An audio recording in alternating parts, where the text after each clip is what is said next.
Hi, and welcome to a Small Medium at Large podcast. I'm your host, Gail Heisen, bringing you intimate stories that heal. I want to thank everyone for sticking with us and subscribing. We just started our second season, and we have a lot of interesting guests from all different walks of life sharing their stories. And we are now in season 2. We've had a really wonderful first year, and I'm so grateful for everyone that's been there supporting us. I want to tell you that we have a very special guest with us here today, Kayoko Mitsumatsu. I'm going to read a little bit about her bio, and then we're going to go right into our talk. Kayoko is an avid yoga practitioner in Los Angeles. Kayoko founded Yoga Gives Back in 2007.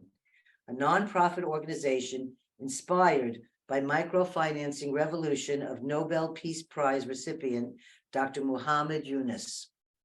Kayoko wanted to express gratitude for the gift of yoga and realized, and I quote, "For the cost of one yoga class, you can change a life," in India. India, who gave us yoga. Today, Yoga Give Back provides nearly 2,400 underserved mothers and children with microloans and educational funds in India. Initials YGB, Young Yoga Gives Back's growing global campaign has representatives in the major US cities and 30 countries. Prior to moving to the USA in 1992, Kayoko was a producer and director for NHK, that's Japan's National Public Broadcasting in Tokyo, working on primetime current affairs and documentary television programs, and she was a cultural attaché at the Embassy of Japan in London. Her passion for documentary filmmaking is rooted in the perspective gained from years of living abroad in Australia, Brazil, the United Kingdom, and now the USA. Kayoko uses her talent in Yoga Gives Back's work by filming its fund recipients every year to share their stories with Yoga Gives Back's global communities. For the last 25 years, living in Los Angeles, Kayoko has continued her work for NHK's feature documentary programs as an independent producer-director. Kayoko is now a full-time Yoga Gives Back executive director, dedicating her life to this mission. So let's welcome Kayoko here today. Hi, Kayoko. Welcome to a Small Medium at Large podcast. Thank you so much, Gail. It's a pleasure to have you here today. And I want to focus completely on Yoga Gives Back, and we want to share some video that you have with our listeners. But before we start, I always like to tell my listeners, how did I meet this guest, or how has this guest come into my life? And I would appreciate any help you have in this. But it was some years ago that I was contacted by Kayoko as a recommendation through Dean Radin, who was at the Institute of Noetic Sciences then. And many of our listeners have heard Dean Radin on our show here. And he recommended that she contact me because she was doing a documentary about the paranormal, correct? And Yes. I can't remember, what was the name of the documentary? I think we ended up calling Supernatural. Yeah. Great title. Mhm. And you filmed people all over the world, as I recall, Mhm. and got all kinds of amazing stories that became a presentation that was done in Japan, and I think you aired in France, and it was also put into English, I think. Yes, I think so. I think it had we created 2-part series, and Gail, you were second part. Yes. with Dean Radin's experiment, and you were the star experiment. Well, it was a very interesting experiment. The NHK had paid to fly myself and another couple up to the University of Washington, and we did a telepathy experiment to which now I have a photo of my brain, because it was used to see whether there was a change in the brain's functioning during the act of doing telepathy. Yeah. And we worked with neuroscientist, Dr. Liana Standish, and we were the second group of people to ever do this experiment with a functional MRI. And what they did find, for our listeners to know, that there was a change of blood flow in the brain during this telepathic experiment. And this is where our friendship began. And it was some years ago. And I was so delighted that when you came to the United States back from Japan, you brought your parents, and everyone came, and Dean was here and the other couple, and you showed us the premiere show that you had done, and everything was in Japanese, and we were so grateful. So you interpreted what was being said. Yeah, that was so wonderful. It was a wonderful meeting, and it just formed a very beautiful bond and connection. And I just recently have been receiving different emails about your work, and I was so blown away by your 15 years in Yoga Gives Back that I really wanted to have you here to share all of the things you've done, because you are an amazing lady who's done an incredible amount of wonderful work helping others. So I'd like to start today with you explaining how you decided to get involved in a nonprofit organization when you were busy being a television and film producer and making documentaries and traveling the world. Yeah, thanks so much for such kind introduction, Gail. So maybe for your audience, I'll just start with my presentation and I can take everybody through how this all happened in the last 15 years. So I'm going to share this screen. Do you see it? I see it. Okay. So I started Yoga Gives Back 15 years ago, like Gail said, 2007. I was still making a lot of documentaries around that time, but I just realized I was taking yoga classes 2006, 2007, and I was just feeling so happy after the class. And also I was taking philosophy classes and learned so much from it. And so I started talking to my teacher and friends and said, maybe we should give back to Mother India, because I learned that so much poverty issues there when I was doing a documentary about microfinancing. And so long story short, I started talking to all sorts of teachers here in Los Angeles. There were a lot of teachers here and students, and everybody agreed. And we created this mission that says we want to mobilize yoga practitioners worldwide, which is today estimated like 300 million people benefiting from practice of yoga, like us, and physical or spiritual, and channel their gratitude for this practice into empowering India's underserved women and children so that they can create sustainable lives and come out of the poverty. And so in the last 15 years, we just came together with just shared gratitude for yoga. And we reached to more than 30 countries. And we're supported by 150 ambassadors who are the yoga teachers or kirtan communities joining us these days. So any type of spiritual or, bhakti yoga, whatever they benefit, the leaders become ambassadors, and that's how we fundraise through their communities. So today we are funding more than 2,400 mothers and children with our microloan programs and early education for young girls, orphans. And last 2 years, we've been able to send quite a lot of COVID relief, because poor people in India really struggled during COVID and even today. So they had to have extra food and medical support. And also we created 5-year scholarship for higher education, which I'll talk about a little bit. So before you go on, could you just share a little bit more? Because after watching your videos, there was a lot of difficulties that, besides education, that the women are experiencing in that other people here might not know what they have to go through. It's true. I have a little bit statistics coming up next, a little bit later, but it's really true. India, well, during the COVID economy and social situation was really bad, but even before that, women are still treated pretty much the second class, unfortunately. So the girls they are forced to get married and they're encouraged to stop education as early as 15 or 16, which I'll talk about. But yeah, that's why it's very important for especially like women practitioners in the yoga community, which is almost like 80% of the probably entire yoga population who is benefiting from the practice, to at least give back a little bit for the benefit we receive to, become happy and healthy. We have to share that, so that's the message. Mhm. So in the last 15 years, we have been supported by hundreds of volunteers and sponsors around the world. And we've been invited to international yoga festivals like in Hong Kong, London, and many places in the US.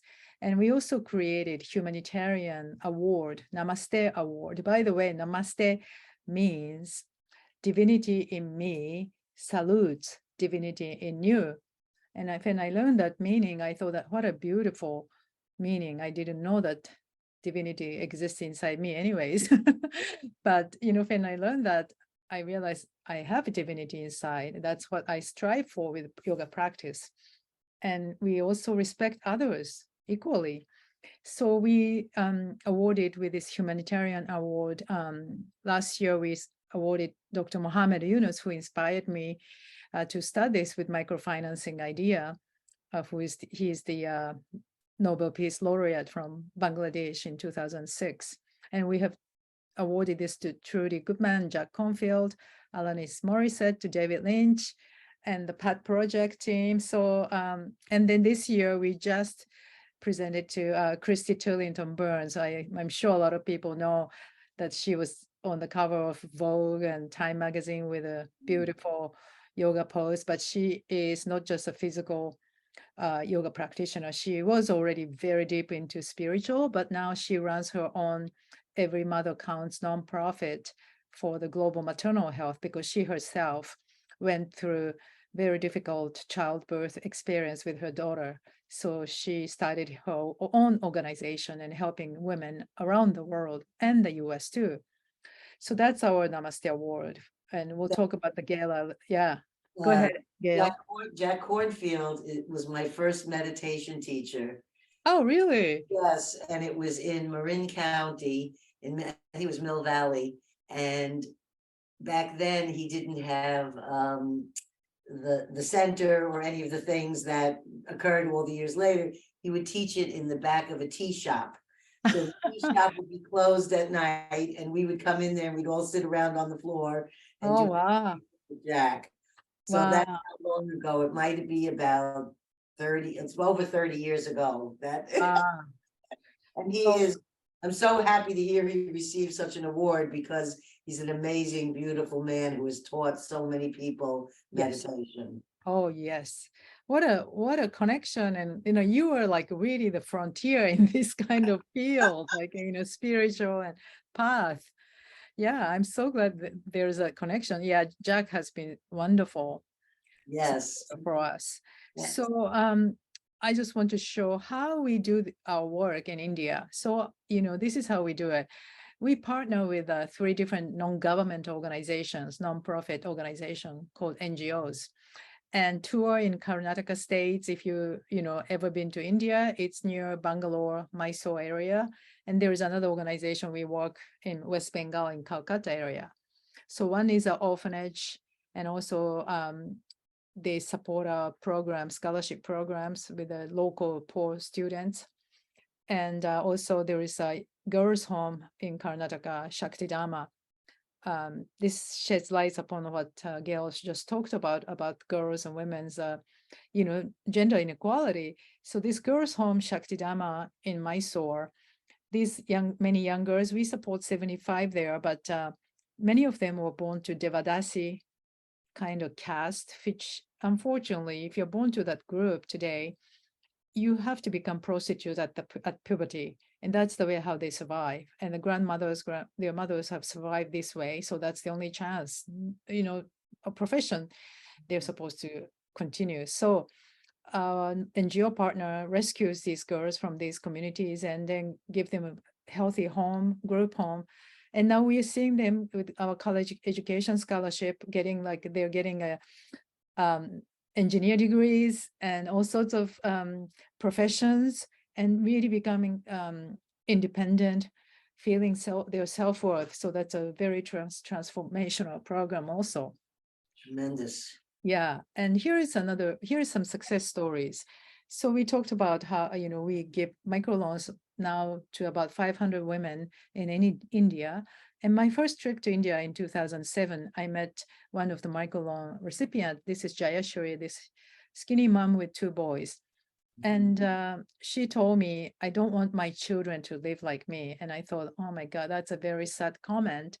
But I realized since then, every single mother I met with our programs, they always share that with me because their lives have been miserable. They never had education. They were forced to marry very young. And so they want their children to have good education and get a good job and become sustainable and live to their full potential. So long story short, Jayashri got microloan and bought sewing machine. Their family's financial situation improved step by step. In the meantime, her eldest son, Guru Prasad, in this red shirt, he was only 15. He couldn't speak a word of English when I first met him.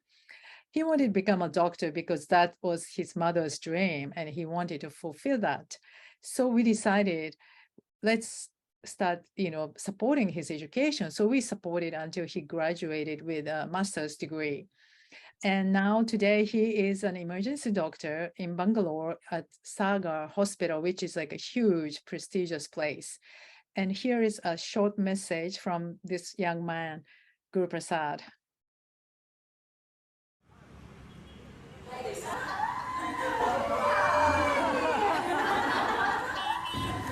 Hello everyone. With all of your support, I'm here today because of you. When I was in 15, I met Kayoko ma'am and Yoga Gives Back. I was a seed at that time.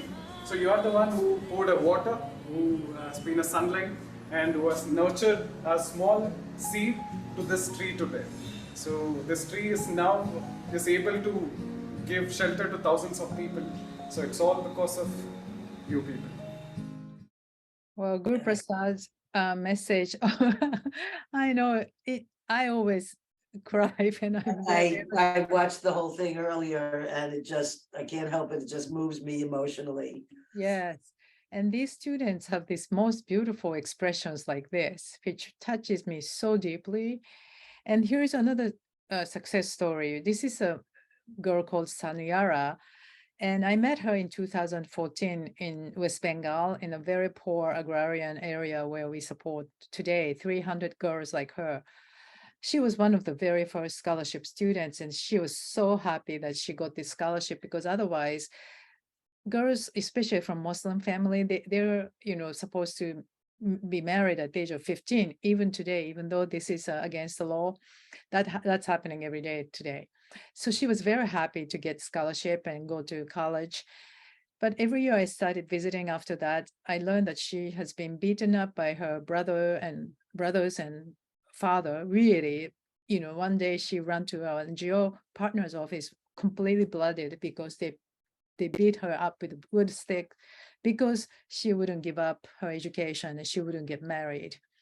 And it's unbelievable, but she persevered and her mom always stood by her. So they were both always beaten up physically, but they didn't give up. So today she got the graduation bachelor's degree and she became the breadwinner for the family. And so here is short message from Sanuyara. আমার স্বপ্ন আছে মানে আমি actually যেখানে কাজ করছি তা সেখানে আমার সঙ্গে 6 জন মানুষকে কিন্তু আমি যেগুলো অ্যাচিভ করেছি সেগুলো অ্যাচিভ করেছি আর আমি অলরেডি বিদেশ থেকে ঘুরেও এসেছি আমি শ্রীলঙ্কা গিয়েছিলাম চায়নাতেও গিয়েছি এবার আমি হংকং আর কাজাকিস্তানে যাব তা সেই জায়গায় মানে আমার নেক্সট ড্রিম আছে যে একটা সুন্দর মনের মতো করে বাড়ি করব আর এই বছরের মধ্যে আমি একটা 4-হুইলার নেব সবার সাথে বলি আমার মেয়ে ভালো জায়গা গেছে ভালো কাজ করতে ভালো জায়গা দাঁড়াবে এই জন্য আমি এটুকুনি সবার সাথে তর্কতর্কি করি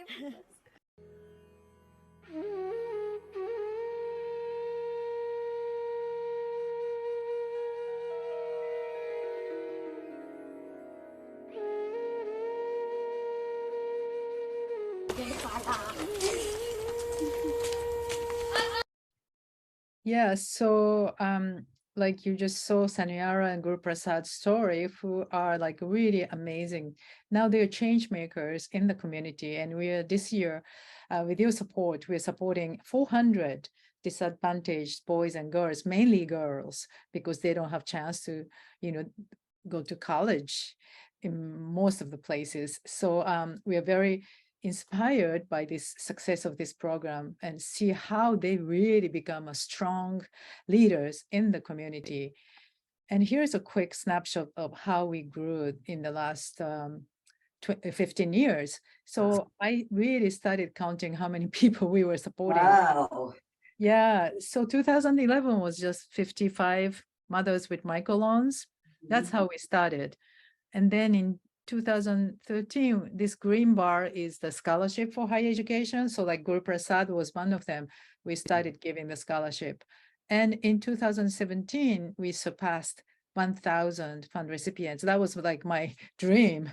But last year, we added another 1,000 with everybody's support. So we are now funding more than 2,400 women and children. And we want to continue this trajectory, but the pandemic really deepened the socioeconomic divide. Like Gail was questioning earlier, but India's gender gap is now 135th among 156 countries. So we don't hear as much, but it's, you know, close to like Afghanistan or Pakistan, you know, countries you hear about the gender discrimination. And in India's child marriage is the highest in the world. It's happening to 1.5 million girls a year. And women's income fell to 1/5 of the men's. And sexual assault is happening every 15 minutes. You hear about horrendous, you know, gang rape and stuff like that in the media sometimes, but these things are happening almost every 15 minutes. And the violence against women is the worst in the last 6 years right now. And 10 million girls are expected to drop out from secondary education. So pandemic definitely worsened the situation in terms of gender equality. So what can we do? One of the things I learned during the pandemic is how girls don't have any access to computers or internet. So you can see in this picture, these are high school or college kids, girls. They don't have computer or internet. So, you know, over here, children complain about Zoom classes, but that's luxury to them. They were Yes. sharing lots of information with one mobile phone from Yeah. somebody's family. Very difficult. And the women we support with microloans, they are very talented artisans. They make beautiful scarves and so on, but they lost their income because the market was locked down and they don't have access to e-commerce, you know, to sell it on Google or something like that. Right, So, right. yeah, so we decided to create this women's digital center in West Bengal, which is unheard of. And our goal is to create with 100 computers, desktop computers, and give them training for girls and women both, so they can, you know, use these computer skills to get better jobs. Also, women get to introduction to e-commerce so they can sell their products even if pandemic or cyclone take place.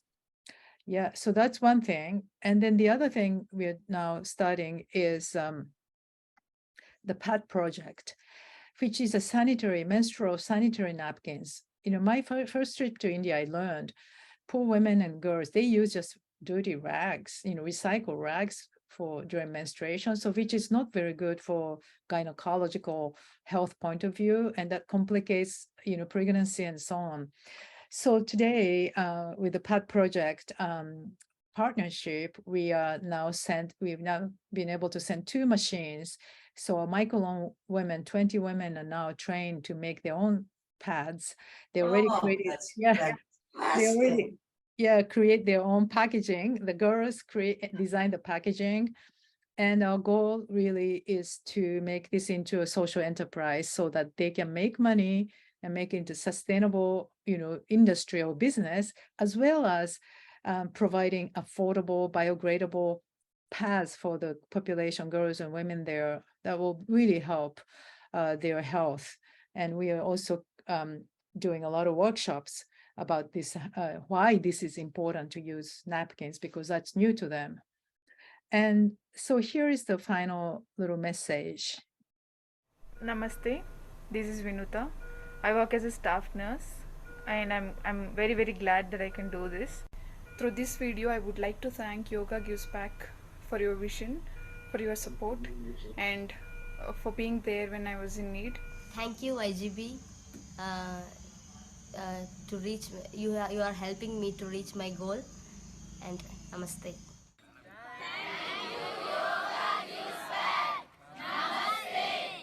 I have two daughters myself, and coming to realize the struggles that women and children, particularly girls in India, face in a daily way, to have clean water, to have enough to eat, particularly young girls being forced into young marriages where they won't get to go to school and create a life for themselves. Yoga is the foundation of my spiritual practice. It's how I make my living. So how dare I not link arms with women and mothers in India to help create a better life for their daughters. Please join me in helping Yoga Gives Back and the mission that is so important there, so these young girls have a chance at a good life. So here is how you can help. I just want to make clear how little money can totally change a life in India. So like $10 a month can provide microloan for one group. That's like 10 mothers. And we talked about scholarship for higher education. This girl, one girl, just needs $250 a year to continue her college. Can you imagine that, like in the US, like $250 in Los Angeles or New York, you spend that for a nice dinner, right? With 3 or 4 people. We don't realize how much we have to be grateful for in this country. And I mean, simple things like water, and having access to a bathroom, or like here to sanitary pads, things we take for granted are not in other people's lives. And a lot of people live their regular life and have no idea unless someone like you shows film footage about what's going on and how it's changed. And I have to say that I've donated money to different things, but I have never seen film footage of the persons showing the success of what the money did to help them. So your filmmaking to show the people, I mean, I think that's a very important part of all this, because it's not like just, oh, you write a check and you don't know where it went. You're actually showing the actual successes, and over a period of time. You can't become a doctor overnight. All those years, and now, there is the success there. How can anyone not want to donate to this? I mean, it just, for me, there's so many huge organizations, but you feel like half the time the money goes for their staff or something else, and that how much of it trickles down actually to the poor person in that country that they're supposedly raising money for. Here, watching this and watching all the different videos that I saw on your YouTube channel, Yoga Gives Back YouTube channel, anyone wants to tune in, you see those, and this is real truth. This is not made up stories. These are real people's lives who are being affected by amounts of monies. I mean, people spend $250 just to go to the grocery store for one load of groceries right now. That person can have an entire education for that same money. I'm sorry if I'm crying so much this, but I find it's very emotionally moving to me, because when I see people suffering and then also seeing that they're getting help, there's nothing but it's crying, but it's crying of joy. That you're doing this amazing workout with an incredible team of people. So I didn't want to interrupt, but go on. No, thank you, Gail. You're hitting the right, point that I want to share and send a message across to everyone, especially who is benefiting from this practice, either, as I said, any type of yoga, spiritual, any physical, anything. Like you said, it's true, like very small amount of money in the US, you can make a difference. And there are 2 things that recently we just had a big gala, online gala, and I invited some of the students to meet with a global community like Zoom, like Zoom event. And one of the girls, our scholarship students, shared that her father lost all the crops because of the flood. Climate change is really impacting them too. and then they lost their cows. And so a couple of years ago, before pandemic, they were all like very hopeful and everything, but they became very poor. They were poor to begin with, but impoverished so much during the pandemic. So she shared that she had to skip a meal during last 2 years. Like she didn't want to pressure her parents. So even if she was hungry, she said, I don't need it. And she just skip a meal, just have 2 meals a day. But she never gave up education. And she talked about these stories with big smiles. She's just so grateful. And she's going for a Bachelor of Science to become study farming and help community. That's another thing I want to share. I meet all these students and they never say they want to travel luxurious yacht or buy a car or eat caviar or anything like that. They all say, I want to get a good education, get a good job, help my family, and help poor children, and That's help what my community. I listened to one of the mothers, and she was saying, I don't want my son to become a doctor to buy me things or to give me a better life or any of this. I want my son to be a doctor so he can help others. And that's, we live in such a materialistic world here in the United States, where what you have is who you are instead of what you really are inside your heart. And these people are saying that the money isn't changing their heart. The money is only making them to have a bigger heart to help other people. Exactly. It's really empowering. And I learned so much. I learned so much by meeting these, materialistically poor people, but spiritually so rich and Yes. pure that, of course, some students might want to buy a car and things like that. But in general, their interest is so much focused on giving back to the community, giving back to the family, and like orphans we support. They only have like little square for their personal possessions. They don't have like rooms filled with toys and stuff that we see here. They only have Yes. one cubicle, but they're all smiles. And if we bring some toys and pens, and they're so grateful. That gratitude, really, I realize, we are giving back because we're grateful for yoga. And now I learn like these students have so much gratitude for us, and then they want to give back to their community. So I feel like it's like a really beautiful full circle that fits. Of course, 15 years ago, this depth of this kind of relationship and connection, I never even dreamt of or imagined. Because I think when you were starting, you probably just thought it would just be a small little thing, you'd help some people, but that's not what happened. It grew.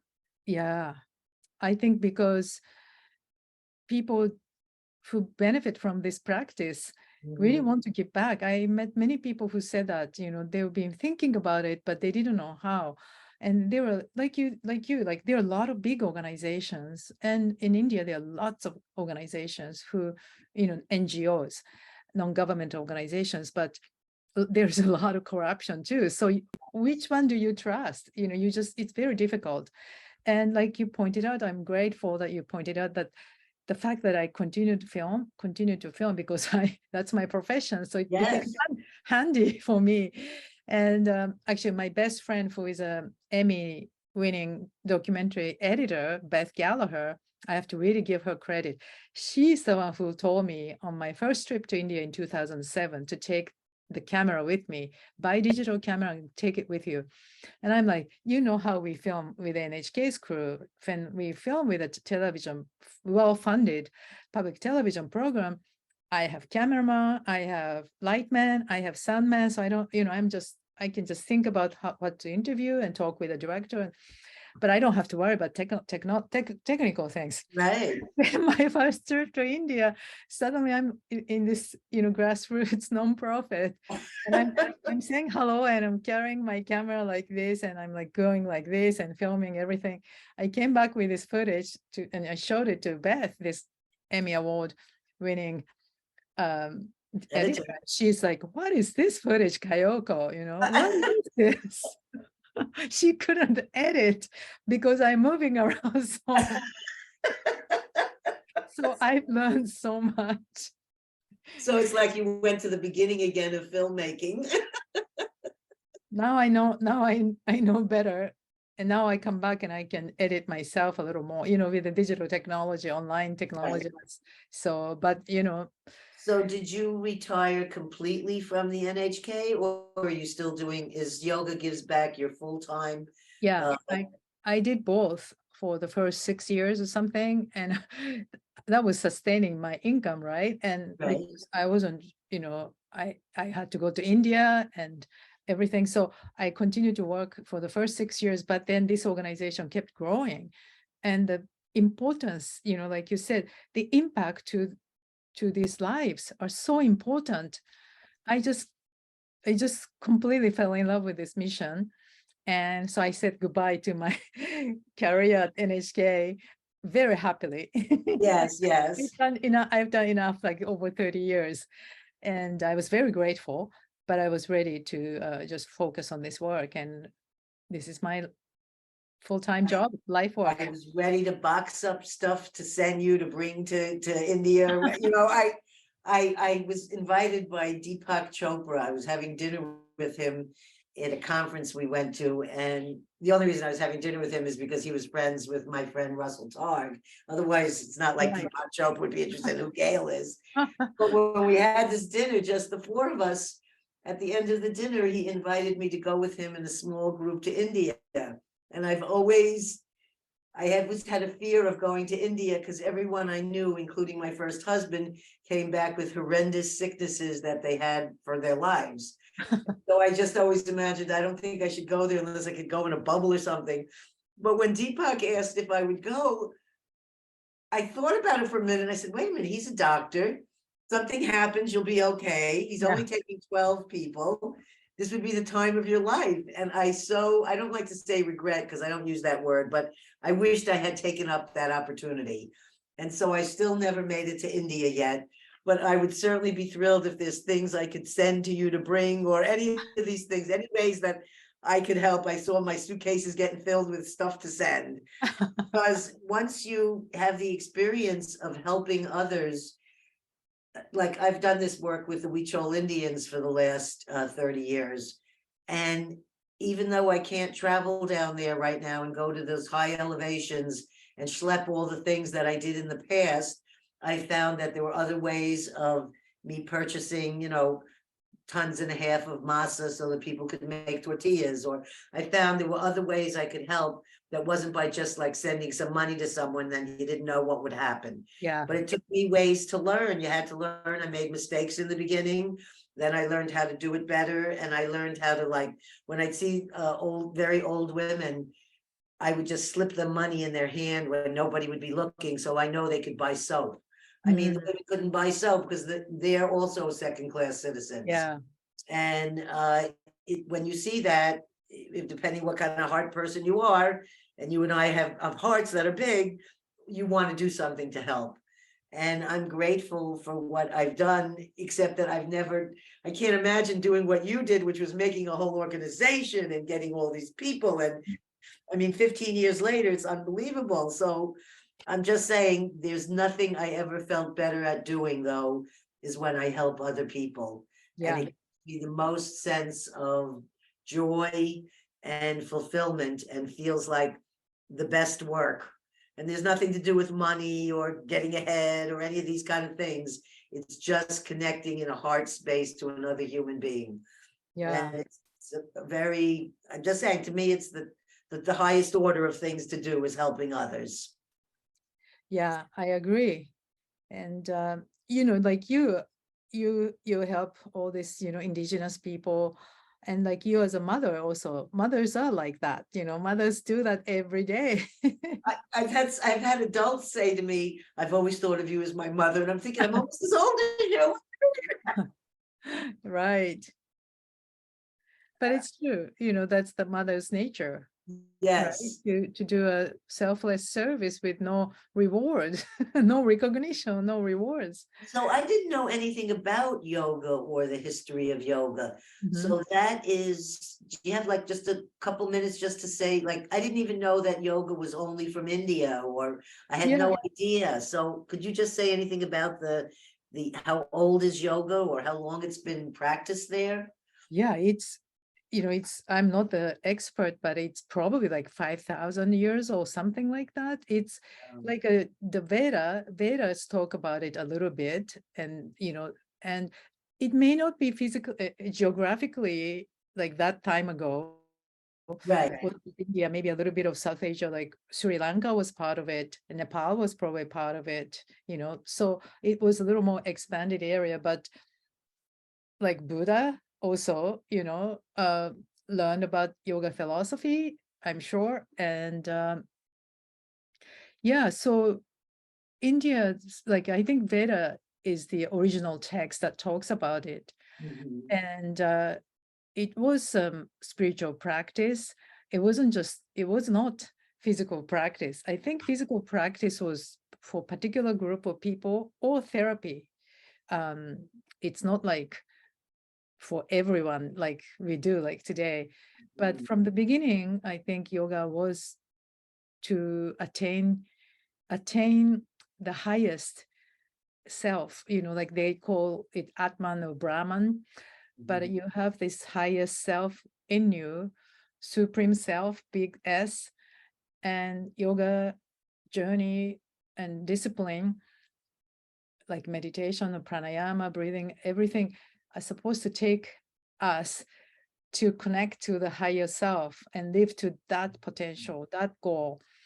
And like you said, that will include selfless service, or, kind to ahimsa, kind to everyone, non-violence, all this, philosophical, spiritual guidance. There are a lot of teachings in different ways, but to me, like it seems yoga, many people know yoga means to unite in Sanskrit word, but to unite with what? Body, mind, spirit, so that we unite ourselves to bigger self. Very, very, very beautifully said. I have to say, the other day I walked into my daughter's house and I said, "What happened to your incumbent bicycle that you had here?" She said, "I sold it." She said, "I don't like it. I never use it." She said, "I just like yoga. I found that yoga is the Oh, best thing for me." And she wow. said that that's what she feels the best at, was the stretching and the motion and the movement. And it also gives you a mental happier state when you finish. And I assume that is because we're also trying to connect to our higher self. So we Yeah. never take time to do that. So yoga seems like it's giving you two things, something for the body and something for the spirit or the soul. So what a beautiful, beautiful thing. And now all my nieces and relatives, when they come to visit, they say, "Oh, I've got to do my yoga now, Auntie Gail." And they flip up their computer and they have a specific one they watch, and they're doing, tree pose in my living room. Wow, that's amazing. So it's really a wonderful, I'm just saying, it's wonderful that the young people are Yes. embracing this. So Yes. that more generations are saying, this is really what's helping my body. And also I was getting all aches and pains. And when I started doing the yoga, it was giving me back flexibility. And I just realized that there were certain positions that at this age in my life don't feel so comfortable for me to do. So I just don't do that one or two when the class is going on. And I just put myself in another position and then I do the rest of the class. So Exactly. I think you just adjust it to what feels right to your body, and nobody's Exactly. pushing you or whipping you and saying you've got to do it like this. Yeah. And there's so much benefit. So here people are going to be benefiting from taking their classes, and then women and children in India will be benefiting from the people donating to help them. Yeah, exactly. So I'm going to start winding us down now because we're about at our hour time. And I want to repeat something that you said. People's donation empowers women and children in India to advance in life through microloans and education. And I would love if you could share right now about the other fundraiser that you have going on right now, where today and through the rest of the month, people can click on this. They can donate right away if they like, but there's also something called a silent auction. I was wondering if you could tell us about that. Yes. So we just finished our 15th anniversary gala. And for that, just in case, if you want to watch it, we had amazing 108 consultations, and anybody can watch it for $10. And you can listen to a meditation, you can join the meditation, or all sorts of interesting panel sessions too. And also Christy Turlington's interview. So that's $10 right now. And we have so many other things too. If you donate $10 a month or $108 one time, you have access to a whole library of many different classes, including Jack Confield's meditation. Oh, Yeah. I'm going to do that as soon as when we end the show, I'm putting in my donation, but it'll be a little more than that. Yeah, yeah, please. And you have 200 classes that you can enjoy. That's great. Yeah. And so that shows how many people support us. You know, we have so many leaders, top class quality teachers, just giving us donation. I mean, classes. That's the beauty of this campaign. And so also they donated, and many really great sponsors donated about 41 items, which we are now in silent auction, and it's running through the end of this month. So there is a trip to Guatemala with one of our top ambassadors. It's an international retreat.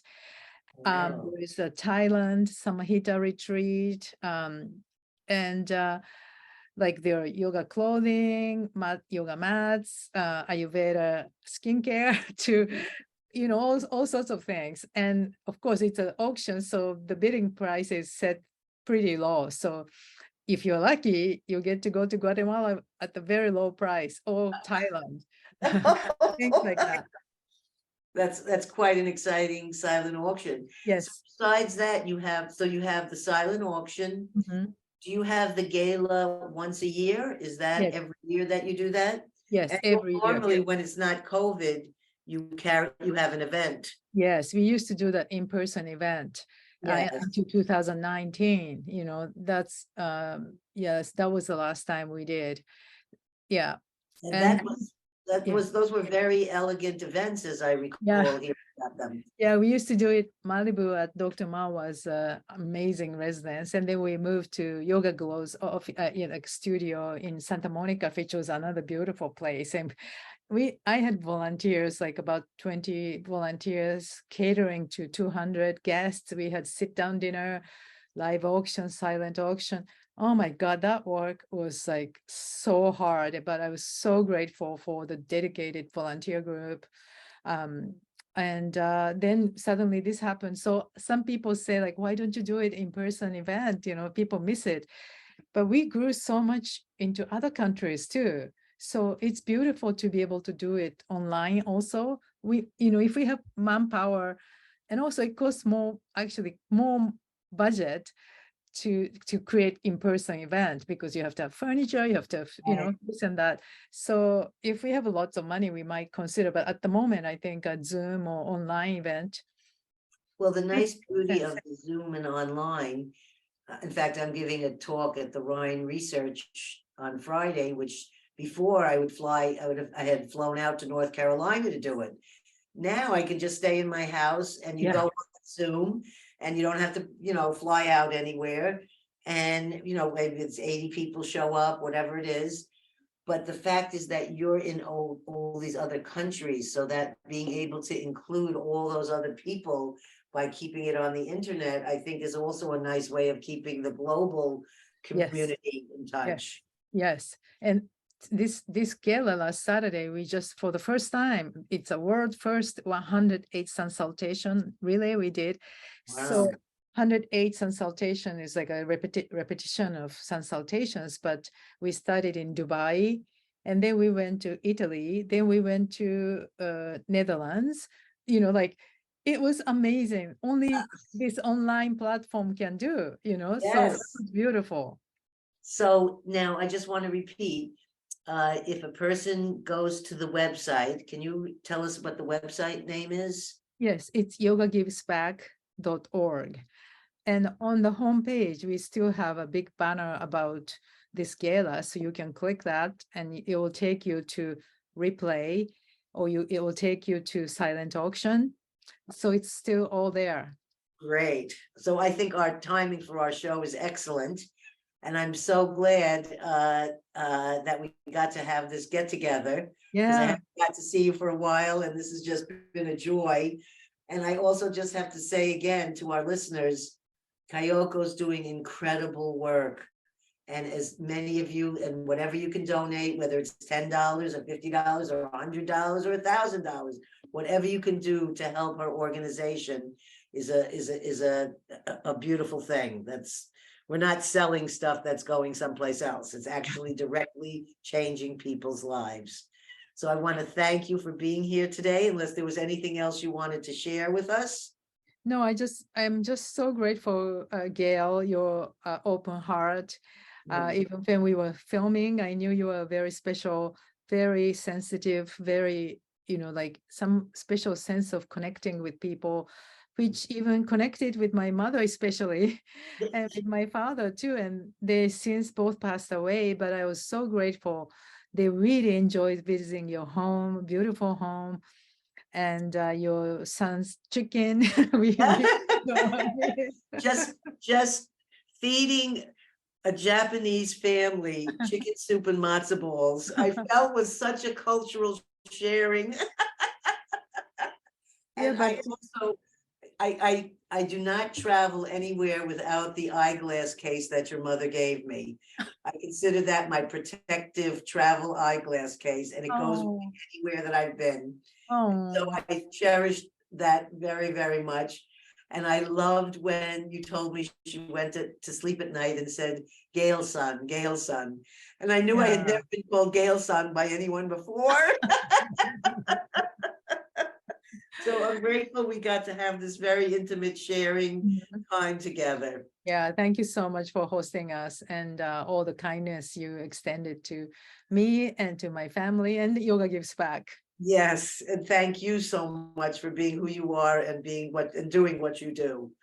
Thank you. So I want to thank our listeners today for being here. I hope you've enjoyed the show. We want to say like, share, subscribe, comment. Any comments we receive, we answer everything that comes in. And we want to tell you to see our show. It'll be on Wednesdays. Every other Wednesday, we air a program. And we really look forward to having more people sign up and join us in finding out what healing stories people have to share. So remember, share your story. You don't know how it can affect other people. And thanks very much, and have a wonderful week. Bye.